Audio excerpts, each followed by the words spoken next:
Bismillah. Assalamualaikum warahmatullahi wabarakatuh.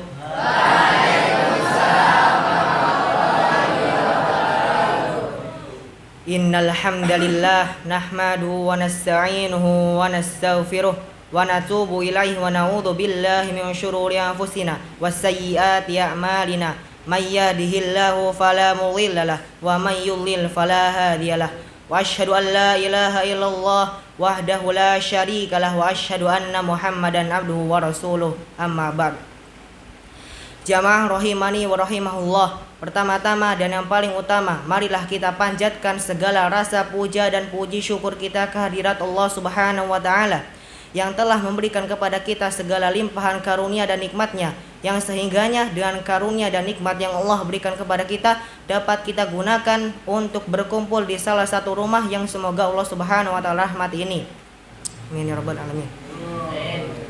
Yang mana ini merupakan nikmat yang Allah Subhanahu wa taala berikan yang besar diberikan kepada kita, yang tidak semua orang merasakan nikmat tersebut dan kita tidak mampu untuk menghitungnya. Wa in ta'utu ni'matallahi la tuhsuha, dan jika kamu menghitung nikmatku, kata Allah, la tuhsuha, maka ia tidak akan mampu. Dan yang tak kalah pentingnya, semoga salawat besertakan salam semoga tetap tercurahkan kepada Nabiullah Muhammad sallallahu alaihi wasallam, kepada keluarga beliau, sahabat-sahabat beliau, beserta orang-orang yang senantiasa sikoh mengikuti sunnah-sunnah beliau hingga hari kiamat kelak. Duduknya saya di sini akan menyampaikan sedikit tausiah yang bertemakan karena lisan seorang ahli ibadah masuk neraka. Allah Subhanahu wa taala telah memberikan kepada kita berbagai karunia dan nikmatnya yang tak terkira banyaknya. Salah satu karunia dan nikmat yang Allah berikan kepada kita ialah lisan. Ya, dengannya lisan bisa mengungkapkan sesuatu yang tersimpan dalam hati kita. Dengannya lisan juga bisa menyampaikan kepada orang lain keinginan kita. Maha Pemurah Allah Subhanahu wa taala yang memberikan nikmat ini. Memang lisan merupakan nikmat yang besar Allah berikan kepada kita, sehingganya seseorang bisa mendulang pahala yang berlimpah ruah dari lisannya tersebut. Hal ini terjadi apabila ia gunakan lisannya untuk berzikir kepada Allah, berdakwah dan lain sebagainya yang bisa didapatkan dari lisannya tersebut. Akan tetapi di balik itu semua, lisan juga bisa menjadi petaka bagi pemiliknya, baik di dunia maupun akhiratnya. Hal ini bisa terjadi apabila ia gunakan lisannya untuk bermaksiat dan pemiliknya tidak mengekang lisannya dengan baik. Kisah berikut ini adalah pelajaran yang bagi kita yang besar tentang bagaimana penjagaan lisan. Kisah ini terjadi di masa Bani Israel mengenai seorang yang dengan lisannya ia mengucapkan suatu ucapan yang tidak ia sangka-sangka telah membuat Allah Subhanahu wa taala murka. Maka ia pun diseret ke dalam neraka Allah Subhanahu wa taala. Padahal ia habiskan waktu-waktunya untuk beribadah kepada Allah Subhanahu wa taala. Dahulu di masa Bani Israel terdapat dua orang saudara, yang salah seorang dari saudaranya tersebut ialah seorang yang gemar melakukan dosa. Ia habis-habiskan waktunya untuk berbuat dosa kepada Allah. Sedangkan seorangnya lagi ialah seorang yang abid, ahli ibadah, yang ia habiskan waktu-waktunya untuk beribadah kepada Allah. Setiap kali si abid melihat saudaranya yang berbuat dosa, ia selalu menasihatinya, berhentilah kamu dari perbuatan dosa. Hingga suatu ketika ia melihatnya lagi, saudaranya yang sedang berbuat dosa, maka ia pun menasihatinya lagi, berhentilah kamu dari perbuatan dosa ini. Maka si pendosa yang setiap kali mendengar ucapan ini dari si abid, dia pun berkata, pergilah kamu dariku, tinggalkanlah aku, ini urusanku dengan Allah. Apakah kamu diperintahkan untuk menjadi pengawasku? Setelah mendengar jawaban tersebut, si abid pun menjawab kembali, demi Allah, Allah tidak akan mengampunimu. Atau dia berkata, demi Allah, Allah tidak akan memasukkanmu ke dalam surganya.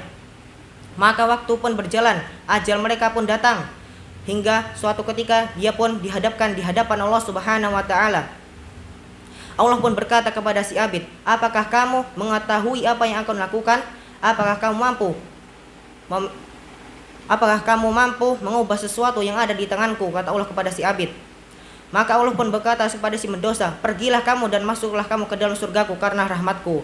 Sedangkan si abid ini, maka seretlah dia ke dalam neraka, wahai para malaikat. Hadis riwayat Abu Daud. Abu Hurairah radhiyallahu anhu mengatakan setelah mengisahkan hadis tersebut, si abid ini telah mengatakan suatu ucapan yang menghancurkan dunia dan akhiratnya. Kisah di atas adalah salah satu gambaran bagi kita bahwa lisan dengan mudahnya menggelincirkan pemiliknya masuk ke dalam neraka jahanam. Diterangkan oleh para ulama bahwa orang ini telah mengucapkan suatu ucapan yang biadab kepada Allah Subhanahu wa taala. Karena urusan pengampunan dosa atau tidaknya itu adalah murni hak Allah Subhanahu wa taala. Tidak ada seorang hamba atau makhluk pun yang campur tangan dengan hal tersebut.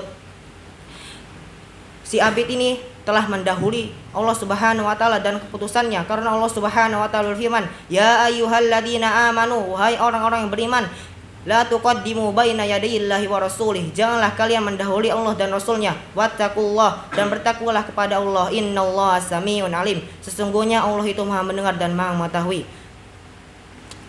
Semakna dengan kisah di atas, Rasulullah SAW bersabda dalam hadis qudsi bahwa Allah Subhanahu wa taala berfirman, "Siapa yang berani bersumpah dengan namaku bahwa aku tidak akan mengampuni si fulan, maka sungguh aku telah mengampuni si fulan dan aku telah gugurkan amalanmu," yakni orang yang lancang berbuat sumpah tersebut. Hadis riwayat Muslim.